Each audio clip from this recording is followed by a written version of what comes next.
c'est les mamies, c'est la dans les musiques. Maman blague pas, oh papa blague pas.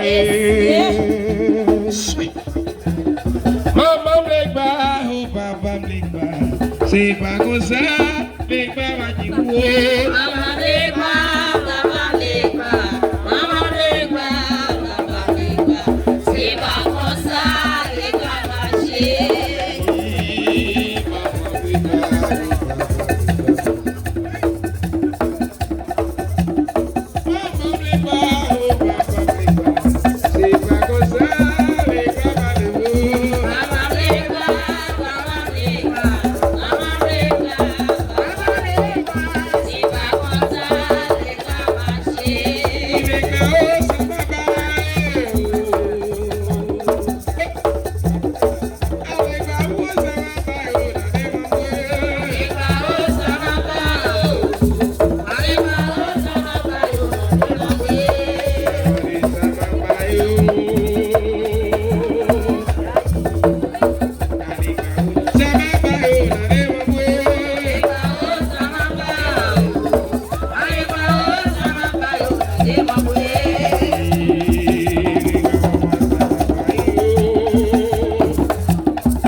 Avec une décès classique, regardez au gars Jean-Louis, qui mettait pas avec petite feuille, petite guinée, qui mettait combat, nos limonades là, actuellement c'est limonade bleu, on a fait causer, donc on est grande Sainte-Anne, c'est bleu et blanc, on nous suit pas ici au